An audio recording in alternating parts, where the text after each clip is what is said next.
जय भवानी, जय शिवाजी। दोस्तों, छत्रपति शिवाजी महाराज का नाम सुनते ही हमारे रोंगटे खड़े हो जाते हैं। हमें बताया गया है कि वो एक महान हिंदू राजा थे जिन्होंने मुगलों से लड़ाई लड़ी। लेकिन क्या उनका संघर्ष सिर्फ धर्म के लिए था? आज द इंडियन लेजेंड्स बहुजन पर हम जानेंगे शिवाजी महाराज का वो असली इतिहास जो अक्सर छुपाया जाता है। वो इतिहास जो बताता है कि शिवाजी महाराज सिर्फ राजा नहीं बल्कि कुलकर्णी थे, यानी किसानों और मजदूरों के रक्षक। एक ऐसे राजा जिनकी सेना में 18 पगड़ जातियां, सभी जातियों के लोग और मुस्लिम सैनिक भी वफादारी से लड़ते थे। चलिए शुरू करते हैं असली स्वराज की कहानी। शिवाजी महाराज का जन्म उस दौर में हुआ था जब महाराष्ट्र की जनता आदिल शाही और मुगलों के जुल्मों से परेशान थी। लेकिन 16 साल की उम्र में रायरेश्वर के मंदिर में उन्होंने स्वराज की शपथ ली थी।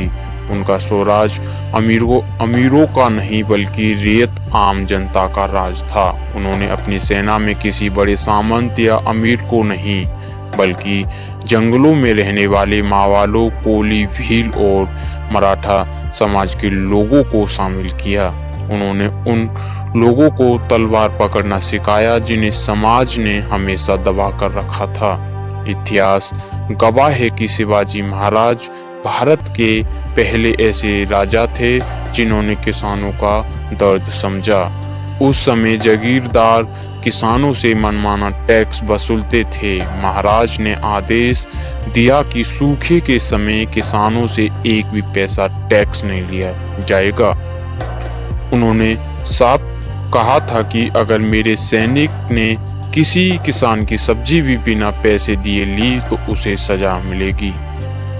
महात्मा ज्योतिबा फूले ने इसीलिए उन्हें पोवाड़ा गीत में कुलकर्णी भूषण कहा था। इसका मतलब होता है किसानों का गौरव। शिवाजी महाराज को अक्सर मुस्लिम विरोधी बताया जाता है, जो कि गलत है। उनकी लड़ाई मुगलों की सत्ता से थी, इस्लाम धर्म से नहीं। क्या आप जानते हैं शिवाजी महाराज की नौसेना की कमान दौलत खान और सिद्दी इब्राहिम जैसे मुस्लिम सेनापतियों के हाथ में थी। उनका तोफखाना प्रमुख इब्राहिम खान था।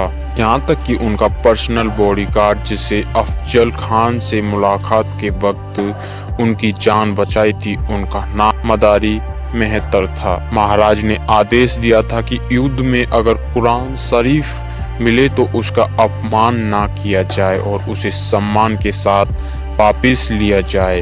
ये थी उनकी असली महानता। शिवाजी महाराज के स्वराज में महिलाओं का सम्मान सर्वोपरि था।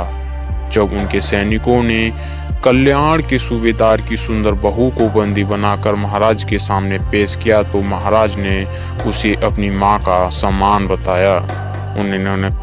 उन्होंने कहा था, अगर मेरी माँ जीजाबाई भी इतनी सुंदर होती तो मैं भी सुंदर होता, और उन्हें पूरे सम्मान के साथ उनके घर वापस भेजा। दुश्मन की महिलाओं को ऐसा सम्मान देना उस कुर्र दौर में सिर्फ शिवाजी महाराज ही कर सकते थे। 6 जून 1674 को जब उनका राज अभिषेक हुआ तो वो छत्रपति बने, यानी वो छत्र जो सबको छाया देता है। शिवाजी महाराज ने हमें सिखाया कि राजपाट भोगने के लिए नहीं बल्कि लोक कल्याण के लिए होता है। यही कारण है कि महात्मा फूले से लेकर डॉक्टर बाबा साहेब अम्बेडकर सभी महापुरुषों ने शिवाजी महाराज को अपना प्रेरणा स्रोत माना। दोस्तों, अगर आप भी इस महान राजा के विचारों पर चलते हैं तो कमेंट में जय शिवाय जरूर लिखें। सही इतिहास जानने के लिए सब्सक्राइब करें द इंडियन लेजेंड्स बहुजन। जय भीम, जय शिवाय।